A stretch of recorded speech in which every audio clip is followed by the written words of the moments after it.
Hello and welcome to Past Your Bedtime. My name's Bev. Recently I looked back at all my recorded episodes. Amazingly, I now have over 20 in the bag.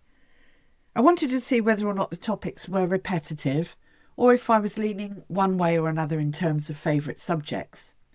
Having come to this idea with a sketchy list of areas I wanted to cover, and over and above my desire to learn as much as I can, I felt the need to make sure I was providing variety as much as interest. In doing so, it was fairly easy to see the individual conversations as distinct from one another in terms of subject matter, but it also highlighted that many a guest can't easily be categorised. This episode could have simply been titled Discussions with a Dairy Farmer, but in completing my final edits last week, it quickly became clear that we talked about half a dozen or so areas of agriculture and the challenges and opportunities facing each. My guest today is David Christensen, a third-generation dairy farmer from Oxfordshire, whose wealth of experience meant that we covered a lot of ground, including topics such as food security, the role of supermarkets, disaster recovery, dairy cooperatives, farm startups, the resilience of farmers, and so on. If farming is, as he says, a bonkers way to make a living, then welcome to the funny farm. And here in my conversation with David, almost at every turn, another rich seam of gold was exposed. You join us catching up shortly after the Easter break. I always find Easter a really good time to work because our staff only do the bare essentials. No one calls me at Easter. You don't get any telephone calls. You don't get any emails, any of that stuff. So you can get on and do some work. So it's a really great time to get some work done and just do a few odds and sods around the farm, which was helpful. And then we went to our local point-to-point on Easter Monday. That's the Lockinge point-to-point that is held on land that we farm now. All the cars are parked on this big grass bank. We graze heifers on that later in the season. And so that's a very social event for us and a lot of fun. And it was a beautiful afternoon and there were lots and lots of people there. So I hope it's been a real success for them. And certainly everyone that was there seemed to be having a great time. So that was our Easter, and clearly it's early April, so it's all systems go at the moment. So we're getting maize ground ready. So I was checking up on the contractors to make sure they've got everything they need and they know what they're doing. And then today we've had some calves go this morning. So we've sold some Angus calves to a calf rearer down in Surrey, and he's come to collect them this morning. So you have to sort through those, make sure you're sending the right ones, make sure the cattle passports are with them and stuff like that, and get them away. And then we've got another contractor coming today to clear up some brushwood. What we tend to get is that we've got quite a bit of woodland on the farm, and the trees will grow into the fields, and that stops us doing field operations, and it can get out of control after a while. So we had somebody in with a tree shear over the winter, so that's a bit like a pair of snips on the end of a digger. Yeah. And he cut back some branches, and left them in heaps around the farm because it was too wet to do anything with them. So we've had a contractor come in this morning with a big wood chipper, and he's chipping up all those heaps of brush and taking it away, and it will go to a power station in Wales. So that's interesting that wood chip from the trees on our farm will go into a power station somewhere else. Some of it goes into power stations. Some of it goes into biomass boilers, for instance, on poultry farms and that. But that's a win-win for both him and us, because he gets it gone for me and can get some use out of it, and we get it gone without having to do lots of extra work. So that's been going on. So, and then I've just had a Teams call with the NFU Mutual. I have a role with the NFU Mutual, so we had a quick catch up this morning on that. And then this afternoon, if another contractor has finished with one of our tractors, I'm going to grab it back and do a bit of flailing and a bit of tidying up of game covers and things like that, ready for cultivation. So it's a really great time of year. It's going to be the hottest day of the year today. They're talking about it being 23, 24 degrees around here, which is positively balmy. Dare I say it, and sounding like the archetypal farmer, we could actually do with some rain. But you know what farmers are like? We are almost never happy with the weather. There'll be about one day in the year when we'll go, yep, that weather's just about perfect. Just what we wanted at the right time. Absolutely. But right now, I'm going to enjoy the sun, but we could also do with a bit of rain. So I apologise to everyone for sounding like the archetypal farmer, but that's how we make our living. So we need that lovely moderate British climate to deliver. So let's leave it at that. So. Well, it's all go this time of the year, and I love hearing. I'm really grateful for you squeezing me in, given the day that you've got ahead of you. There's me starting out by telling you I was doing sod all this afternoon. That's all right. That's all right. But pleasure. It's funny because so I was introduced to you through our mutual friend, David Hoyles, who I had a lovely chat with a few weeks ago. How do you two know each other? So I was fortunate enough to meet David and a number of other participants when we did the Worshipful Company of Farmers at a course in advanced agribusiness management. And we did that in 2007. And I think there were about 20 of us in total from all over the UK. And actually, we had one New Zealander, one guy from Finland, and one from Germany. So it's a really great opportunity to have a bit of a mid-career refresh and a bit of a challenging 3-week course. But equally as important as the course was the opportunity to meet your colleagues, stroke peers from around the country and around the world. And I think what's particularly valuable for me is that I am almost purely a dairy farmer, dairy and beef. So that's the world I operate in. What this gives me access to is a network of farmers doing all sorts of other stuff, farmers and business people, land agents, etc. So, and that's really helpful and really useful. And we have a WhatsApp group running as you do nowadays. Some of the content on there is not to be repeated, but it's good fun, as you can imagine. But there is a serious role to it as well, which is really helpful. It's a good sounding board. Even it's simple things. Have you bought your nitrogen fertilizer yet? Have you started drilling? How's combining going, etc. for the arable guys? I think the other part is because these guys are farming further away from me, it's non-competitive, and so you can bounce ideas off confidentially without needing to think they're going to come and steal what you're trying to do and stuff like that. And so that network is very helpful. And then we get together once a year. We have a reunion every year, and our partners come with us. And one of us hosts the reunion, and we usually have a really fantastic 36 hours, something like that. So very concise. And whoever is hosting finds a couple of interesting visits to go and have a look at. So it might be your own home farm. We hosted it last year or year before last, and we went and played real tennis in Oxford in the afternoon, because that was something nobody had ever done before. And that was good fun. And then we went to the Royal Farms at Windsor to have a look around that on the following morning, which again was really interesting. And it's doing stuff like that is good fun. But again, the real benefit is getting together and chewing the fat and having a drink and having a bit of fun. So I would really advocate to anyone that is in our sector to consider doing that, or any number of the other courses like it that are out there. Yeah. Nuffield doing the John Edgar Memorial Trust course. Trying to think on the hoof of the others, but there are a number of those courses. And I think the other observation I would make is quite often there is funding available to help do those courses. A lot of county agricultural societies, there's a lot of charities out there with funds they are trying to give away to help people do this stuff. I'm a trustee of a small fund in Oxfordshire, and we struggle to give the money away. So it's always worth looking around to see if you can get funding locally if you want to do something like that, and if money is a challenge. So. That's really interesting. Is it, or has it always been that way, do you feel? You talked about that course, which is almost 20 years ago now, as being a bit of a mid-career reset.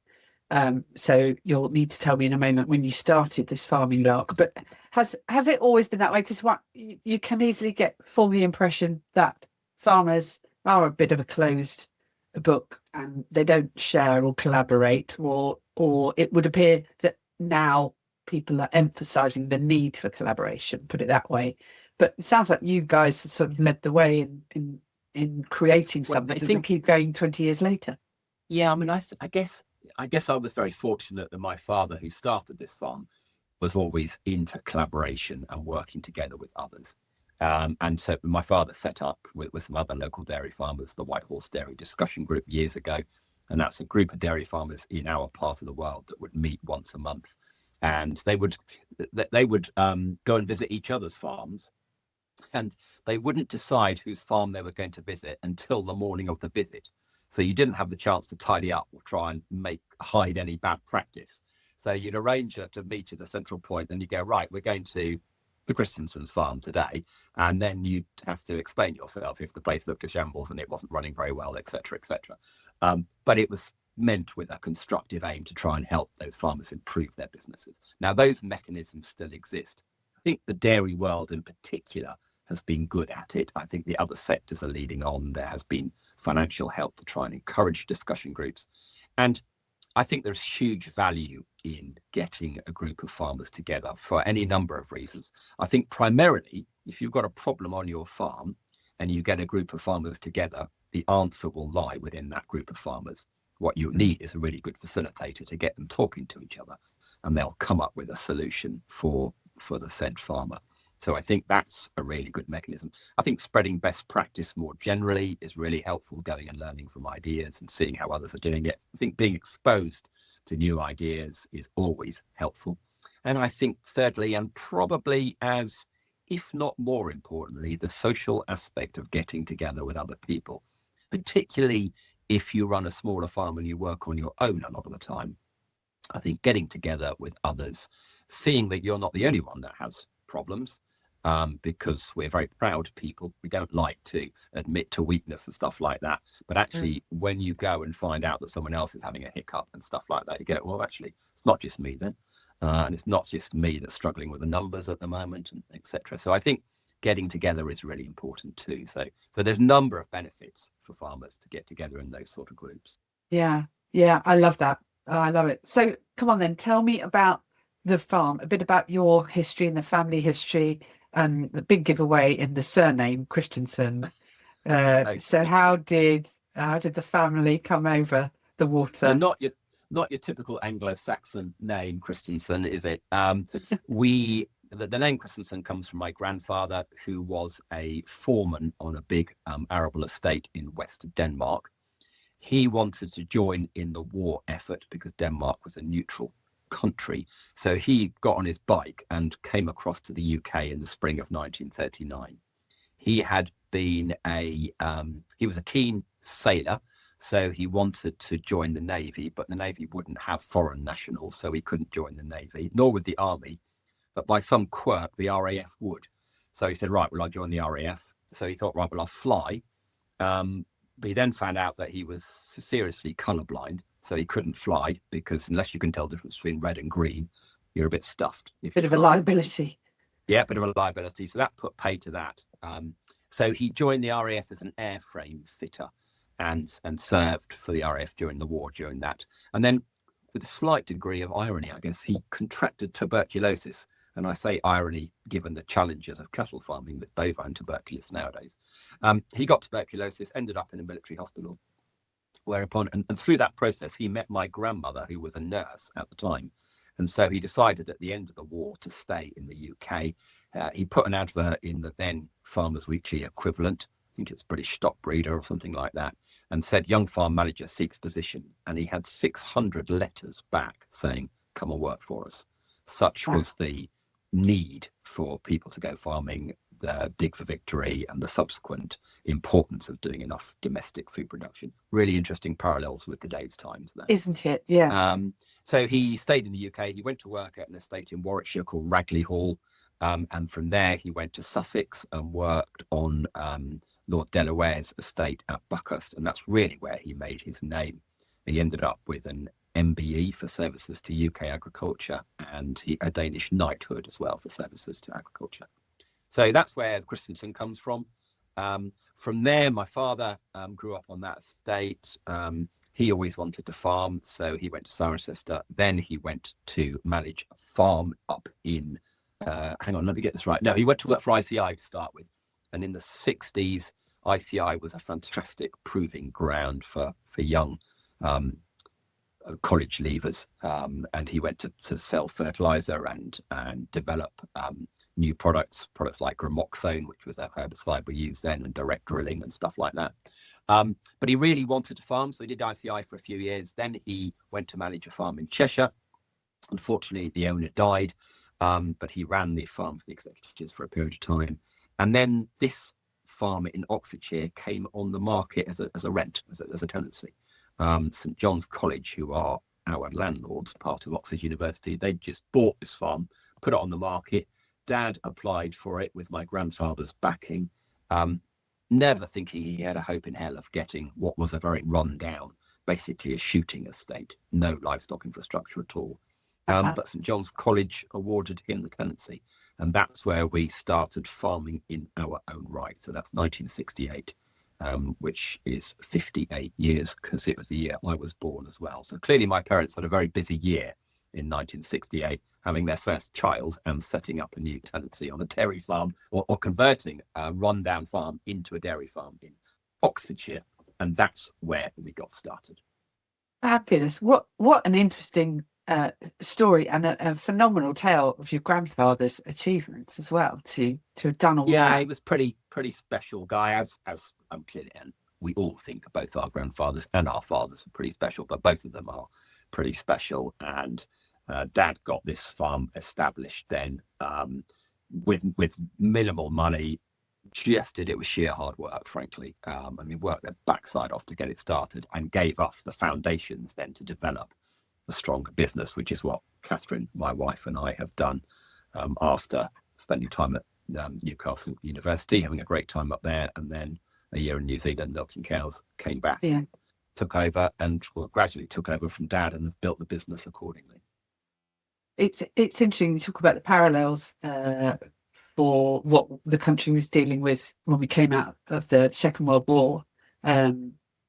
What's your take on the discussion today about food security and the level of imports? Well, it's really interesting, isn't it? I do think actually the government are just starting to get it. I think the government have got it with regards to the importance of defence spending, and we can see that with the promised percentage of GDP that they'll spend on defence in the future. I think they're getting it on energy. I think possibly there is some scope for drilling oil, but I read a piece the other day saying actually forget oil, just focus on renewables, because that's where the future lies. And actually I went to listen to John Gummer speak the other night. I try and attend a lot of those events to broaden the knowledge. And John Gummer, who I respect as a statesman and hugely experienced, and he was very complimentary about Labour's energy policy. And I kind of sat there and went, oh, hang on, that wasn't what I was expecting. But he was very critical of the Conservatives for criticising Labour. And I thought that was really interesting. But so they've got it in terms of defence, they've got it in terms of energy. I just think they are starting to get it in terms of food. I think the room for any manoeuvre in government at the moment, regardless of political colour, is hopeless because of the curveballs they've been dealt financially over the last few years. COVID, then Ukraine, and now Iran. Trying to deal with that lot's really difficult. On top of Brexit. And on top of the frankly, and clearly in my view, nonsense that was Brexit. So I think there's a lot for them to deal with, but I think they're starting to get it. Food security for those products we can produce ourselves runs at about 60-ish%. I listened to a senior DEFRA civil servant speak the other day, and I said, is 60% enough given all these challenges and climate change laid in on top? And he said, well, that's the $1 million question. Personally, we shouldn't aim for 100%, because you then don't have the trade arrangements that you will need if you have a problem. And equally, I want other countries eating cheddar, etc., etc. I want to eat foreign cheeses. So I'm not expecting 100%. I kind of wonder whether we should be a little bit higher than 60, whether we should be somewhere at 70 to 80%, something like that. But again, there is a real tension in the UK. We're a highly populated little island. We do need more houses. End of story. We need more houses if our kids are going to afford to buy them. We do need to be doing more renewables, and actually, I think some renewables on some more marginal farmland is fine. And then there's nature and biodiversity as well. So there's a hell of a lot of pressure on UK farmland, frankly. We've got to get the balance right.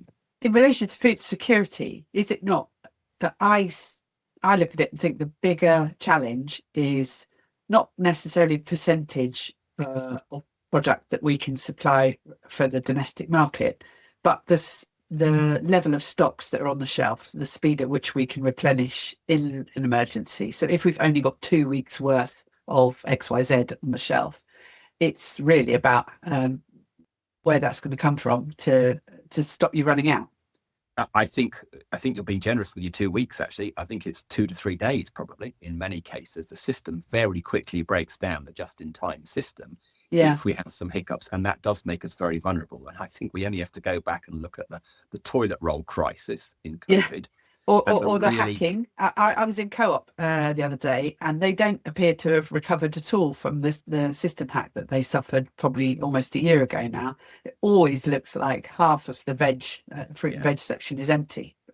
Yes, and there's a real challenge there because we've really centralised our food system into supermarkets. Trying to disentangle that is going to be very difficult. And actually, I don't think most people have got the time or the wherewithal to go shopping at lots of individual places to go and get their stuff again. But somehow we have to make our food system more robust. I think particularly given the reliance on the internet, I think we're very vulnerable. What did I read this morning? The Russians actually, beware Wi-Fi routers around the place because the Russians will be using them to listen in on us and pick up internet traffic. Now, the spies will know clearly all about that, but you listen to that and you just wonder how vulnerable we are. And we don't use masses of technology in our farming business, but when I do, particularly with regards to the parlour and stuff like that, I do insist on having a backup plan and a big red override switch, so that if it all goes pear-shaped, I can go turn that switch off and go back to the simple system we had before. Now that gets harder as we go on, frankly, because so much then relies on the internet to link it up and to control. And I get that, our divert gate in the parlour, I think, works off the internet and stuff like that. So you're a bit buggered, frankly, if it goes down. Yeah. But we try as much as possible to build in some form of backstop so that if we do have these problems, we can go back to the good old days, if you like, of manual work. I'm so glad to hear you say that because I come from a cloud background, and at one point in my career was responsible for selling cloud services into other businesses, and we would have outages whether it was down to our infrastructure or the wider infrastructure, and I still get post-traumatic stress disorder from some of the events that occurred during that time, genuinely, where obviously our first thought was, what have we done wrong? What's come unplugged at our end, effectively, to cause this breakdown? But and thinking about it in the context of farming, and I live not on a farm, but on a farmed estate. There is no phone signal here for sort of 3 minutes in either direction. I'm reliant on Wi-Fi for every call, and electricity for everything else. So it's a bit of a vulnerable situation. And I thought when I visited a parlour a few months back up the road, I didn't ask the question, but I thought afterwards about the reliance on technology. If it's as flaky as it can be for me, you're just down the road in my cottage, what's the backup arrangements for managing that? And so there must be this reversion back to sort of good old manual practices. I think it's probably part of our disaster recovery plan, if you like. We need to build in some degree of reliance where we can, but it's not always easy. As I said, my milking parlour here was 25 years old. It's a big rotary parlour. It's pretty simple, pretty basic. And the stuff that we've retrofitted, we can cope if it were not working. But the more modern kit, it's, as I said before, it's all plugged into the internet, and for good reason, but it just makes you a bit more vulnerable. So I do think we need to look at that. I think power is the other bit, and we have deliberately got standalone diesel generators on both farms. So if you have a power problem, you just go and press a button and off she goes. And you're not messing about trying to find a PTO shaft to plug a tractor in and stuff like that. You've got sufficient oomph to run the parlour and run everything else without having to worry about it too much. So I think that's important too, given I think the grid is under a degree of pressure. I think, again, electricity could be under a degree of pressure. And just to have that safety valve, I think, is important again. So yeah. I often think that my father used to say that when it all comes crashing down in the end, it'll be the craftspeople and the old timers that will thrive because they've never moved into this modern world of tech. Yeah, I mean, it's interesting, isn't it? When we've got 3 kids, and 2 of them will be both are in further education, and you're trying to think what job should they do in the future to make it AI proof and stuff like that. And absolutely what your dad said, AI is not going to be replaced craftsmen are not going to be that easily replaced by AI. And it's a bit of a challenge actually at the moment, trying to work out what to do, what's going to be safe, if they don't want to milk cows. Yeah, it's a new revolution. Yes, indeed. You mentioned supermarkets, or we talked about it. I think you're involved with one of the big 4 supermarkets in your dairy committee responsibilities. Can you talk about what it is, the work that you do with them? Yeah, most certainly. So the milk from our farm here goes via the cooperative Arla, and we are very proud and committed members of Arla. They do a really great job. And the milk on this farm then is allocated to Tesco. So it goes into the Tesco Sustainable Dairy Group. And I have a role within Arla on that group, just helping the liaison between the farmers and Arla and the Tesco themselves. I will shortly be chairman of it when the current incumbent, Will Hosford, who's done it for a number of years and done it very, very well, when he steps down, I'll be picking up that mantle. So that's about working with Tesco to just fine tune, keep an eye on it, make sure it's all working properly, try and future proof the group, to do some horizon scanning as to where we think the challenges might be. The milk price that Tesco pay is based on a cost of production formula, and Tesco actually pay an independent consultancy to come onto all their supplying farms and look at the cost of production, and it's reconciled back to the bank account. So all the costs are allocated correctly. So you get a very accurate cost of production, which helps inform Tesco about what they should pay for the price of milk. So it's a really interesting model. It's quite a groundbreaking model, and it's looked up to within the industry as an accurate source of what the cost of production should be for farmers, as a useful information.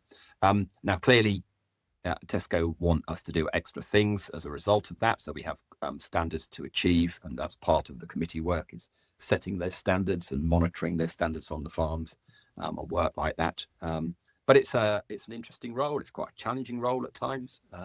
You're working with the country's biggest retailer. There's a reason to why they've got to where they are, and they are a proper business. £64 billion turnover last year, and I think growing at something like 4 or 5%. Well, that is still going some, and clearly doing something right to have got to a business of that scale. So we have quite robust negotiations at times, as you can imagine, but that's how it should be. I think that's right in negotiations. It should be robust, because that means all sides are working hard to represent who they're representing, if you see what I mean. The farmers are working hard to represent their farmers. Tesco have got to get the balance right between farmers, processors, shareholders and customers. And I'm not prioritising those in any order, but that's an interesting challenge for them too. So we have some fairly robust negotiations, but as I said, that's good, and I think that's important. Yeah, that's good to hear. I guess there would be some people that say, well, it's poacher turned gamekeeper, representing the farmer's side of the argument, but if you're not at the table, you can't be putting forward the case. The reality is that the supermarkets are not going anywhere. And for the vast majority of people in the UK, they're going to get their food from the supermarkets for the foreseeable future. And actually, I think supermarkets generally do a very good job. Now, there are aspects of retailer behaviour, and I will label this retailers, all of the retailers, not just Tesco. There are aspects of behaviour that we don't like. We don't like some of the import standards we would question. This business of fake farm brands, we don't like those. The giving away of veg at Christmas and at Easter, the retailers fund it. I'm led to believe the retailers fund that themselves. But it's the devaluing of food that I don't like about that, and I don't think that's right. I don't like British and Irish when they label something British and Irish. It's a while since I've been at school, but I didn't think Ireland was part of the UK. But anyway, so these are bits and pieces that we don't like as farmers. But equally, we should recognise that they are amazing businesses that are successful. And for a business to be successful, it has to meet customer demand, and that's what they're doing. And I think an example like the Tesco Sustainable Dairy Group would be a good example. I think Sainsbury's actually in the last week or two have come out and said they're going to do 5-year deals with some of their farmers to give security for the medium term. And I think that's very laudable and is to be applauded. So I think we've got to get the balance right. And I think finally, it's just worth reflecting that there are a number of people in the UK that are struggling financially, and they need food to be affordable. And that's what retailers are trying to get the balance right. Safe, affordable, nutritious food. And that's a challenge for all of us, I think, in the sector. So I think that the farm shop guys do a fantastic job and work really hard, those that sell direct, and good luck to them. I wish them every strength. But I think there's room for everyone in the food supply chain, both retailers and the sort of the local guys as well. And I think then you can meet all customer demand in doing so. I still, just to close it off, I still find it bonkers that we, one of the 5th or 6th wealthiest nations in the world, we still have a lot of people at food banks. And I look at that and go, something's not right in our country, and we have to get that right. And we as a business at Kingston Hill Farm, we donate to the local food bank because I think that's really important that we recognise that. So. Yeah, I think there's a big breakdown in what happens with food waste. And I don't know what the various supermarkets' commitments are on that, but you see some scare stories or real stories around how much food waste just goes into wheelie bins and then goes to landfill rather than possibly it's got a day or two's life worse in it. Yeah, I mean, I think we're getting better. I think now, let me think, in milk, in some of the retailers, we've changed it from best before rather than, I can't remember quite the terminology this morning, but we've changed it to used by or best before. Thank you. That's the one, used by or best before. So, we go back to a bit of common sense in this. You take the lid off and smell it. No, it's fine. It'll do it. Don't need to pour it away. All right. Probably not allowed to say that on this, but you know what I mean. We just not allowed to say it in front of my other half because I've got forms for sniffing it and still eating it anyway. Well, good for you. I applaud that. All right, I applaud that. Hasn't done me any favours. The whole food system needs looking at and needs work on. And I know they've, successive governments have tried it with the Henry Dimbleby report. Your observation about waste is absolutely right. Ultra processed foods. I mean, the amount of that we are consuming as a nation, we've got to reduce that and get back to proper food, if you like. I think just the basics of knowing how to cook, I think, is super important. And I would really welcome seeing that back more in schools again. I mean, when I was at school, they did teach me how to cook. Not that my wife would say I use it to any great effect, frankly, but they did teach us how to cook. And I think just the basics of knowing how to boil an egg, do I've had basics this conversation like before, knowing what to do. Cook some veg, just that basic stuff. So you're not so dependent on the ultra processed stuff. I think is a really important part of this whole debate and change in the food system. No, I agree. So back to the dairy subjects for a minute. You're an Arla farmer. I've seen some of the commentary recently about Muller shutting down part of their supply chain. Is that a surprise? Is Muller different from Arla in many ways in which they're having to sort of trim their cloths accordingly? What's your take on that? So the key difference is that Arla is a co-op, whereas Muller are a privately owned family business. And so as a co-op, one of the strengths of Arla, and I think some of the other co-ops do this as well, we have an evergreen contract with our producers. So we cannot ask a producer to leave unless a producer brings the brand and the business into disrepute by poor practice. And we have a system for checking on that, and farmers help oversee that as well. So we don't get rid of farmers in Arla. In fact, our whole DNA, and there might be a slight exception to this at the moment, our whole DNA actually is about wanting more milk volume, because frankly, we work in an inflationary world. We need to drive more milk volume through this business to try and help deal with inflation. So we generally actively encourage our producers to produce more milk. I would say the last 6 months have been really difficult. There's been an awful lot of milk produced last autumn, and we're anticipating an awful lot this spring. So the whole industry is struggling to cope with that and the amount of processing capacity relative to the amount of milk. I think last year was a bit of an anomaly, but we wait to see. We had very high milk prices because of shortage previously, and we had very low feed prices. And what you get in that is you get a milk price to feed price ratio in a position where we'd never been before. And that actively encouraged dairy farmers all over the world to turn the taps on, because we looked at it at a farm level and I went, oh, this stacks up financially. We will produce a little bit extra milk, and off we went. If you then aggregate all of those dairy farmers all over the world doing that at once, suddenly the world is awash with milk. And we're all going, oh, hang on a minute, we've got a bit of indigestion here. And then we had a factory go down in the UK for a short period of time in the autumn. Some of the factories had to be taken out of use for routine maintenance, which is what you do in the autumn, because normally it's the trough time of year. And so there were a number of challenges. Now we are going into the spring now. Spring is when milk yields peak normally.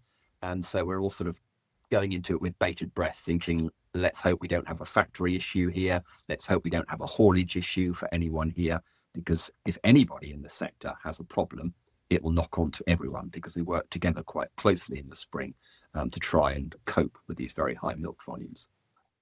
Coming back to your question then regarding Muller, it is Muller's prerogative as a private business to run their business how they want to do it. I'm not defending that. I think it's very tough on those farmers that have been served notice, because right now, nobody is actively recruiting. So if you've been served a year's notice and you're a dairy farmer, you're suddenly sat there going, well, who the hell is going to buy my milk this time next year? And that's really tough. And I hope that the market will have changed by this time next year, and we're back in a more sensible position, and that there will be demand for that milk, and good milk buyers will go out and actively sign up those farmers to secure that milk. But it's not a given. It's very much a free market we operate in, and it's difficult, frankly, and it's difficult. And I would not want to be one of those guys.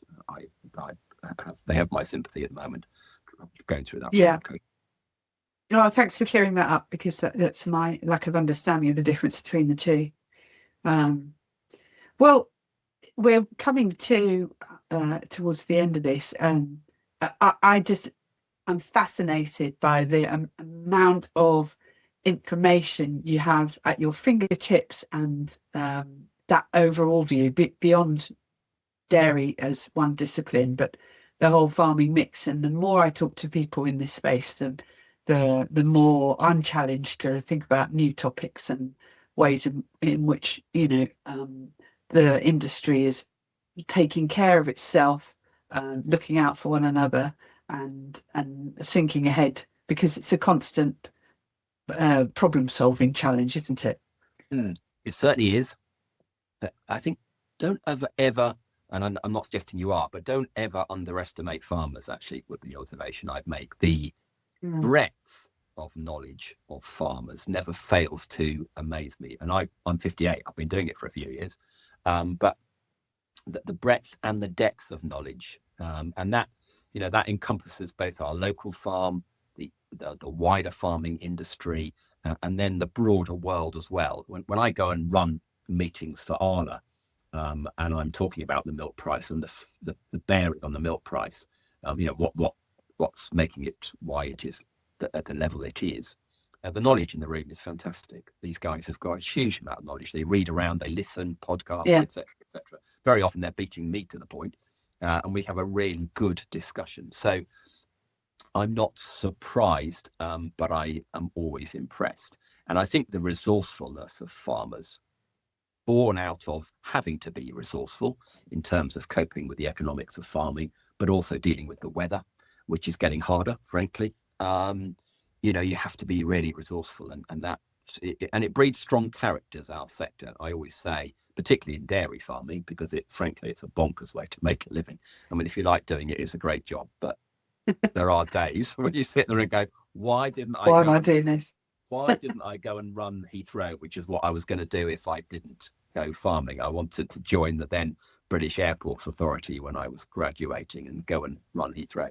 And you sit there and go, why didn't I go and do something sensible like that? Now, I'm not sure running Heathrow is sensible, frankly, but there are days in farming when you think, hallelujah. But that does breed strong characters who are good fun to be with, actually, just by virtue of what they go through. I talked to Paul Christian from Century a couple of weeks ago, and he said, don't forget the farming work ethic, Bev. And that's a theme that runs through it. And as we look at the numbers of farmers who are in business today and the average age, there is a worry, obviously, that there isn't the succession planning in place or the survival of certain farms for the next generation to come into it. I'm still, ignorance is bliss, and I am looking at it with a glass half full view that from the younger people that I'm talking to at the moment, there's this buzz and enthusiasm and excitement because they're grasping the next evolution of farming, if you like. But that could be just pure optimism on my account. I wouldn't be worried at all. I genuinely would not be worried.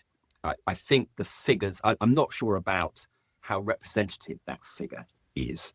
Now, I mean, I say that I'm 58. Our 3 kids don't look at this stage as if they're going farming, but we don't know. And quite often you see farming kids go off and do a primary career first, get to about 30 and go, actually, that lifestyle that mum and dad had, maybe it wasn't quite so stupid after all. Yeah. And you get a phone call saying, can we come and have a chat this weekend, please, mum and dad? So we wait and see. Frankly, I think kids should do what they want to do in life. Farming, as I said before, can be the most fantastic job, can also be really hard work. So one could forgive them for doing other things in life. And our eldest son is a doctor and loves being a doctor. Well, you couldn't be prouder of your kid doing that, your son doing that. Our middle son's doing a PhD in quantum computing.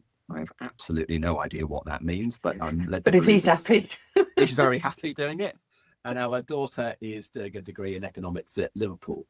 She's the one that possibly I could see coming home, but after a career doing something else first. But there are lots of people out there wanting to farm. I'm 58. If more land became available, I would be straight up there looking at it, saying, right, what can we do with this? I think in terms of business structure and stuff like that, our second dairy unit, because we have a second unit about 10 miles south of here, is run as a joint venture with a couple that came from outside of farming. So what we're trying to engineer is a way for them to get into farming in a relatively low and slow capital way. So they work their way in, they build up a track record, and then gradually they will buy us out of that dairy unit. And we've done this for, I think it's probably the 5th time in our farming careers that we have done this with former employees that we've helped get set up in farming in their own right. So I think there are other routes in as well. I think the last observation I'd make is that the UK is one of the most fantastic places in the world to produce food. And that penny hasn't really dropped, I don't think, in government sometimes yet. We are blessed with this generally moderate climate. He says farming in deepest Oxfordshire, which was as dry as could be last year. But in relative terms, if you're going to have to deal with more extremes, you want to start from a moderate place, a moderate position. And we've got that in the UK. Fantastic. So I think we're super fortunate. We've got good farmland. We've got good farmers and good infrastructure. We've got a big population on our doorstep and expanding. Clearly, that creates some friction sometimes, but it's a big market and a big opportunity. So I think this is a fantastic place. And I think as the awareness, back to our point where we started about food security, is that importance, the recognition of the importance of a certain level of domestic production grows, it will play into our hands further. So this will be a good place to be farming. Yeah. Fantastic. Lovely. Thank you so much, David. I've really enjoyed talking to you, and I love your optimism, and I will carry that into the next conversation that I have. It's funny, these conversations are linking in all over the place. When you're talking about some stuff, I think about someone I spoke to last week, somebody that I've got lined up for an interview on Friday, and just piecing it all together is just part of the magic of doing this. So I really do appreciate your time sharing it with me. Well, thank you.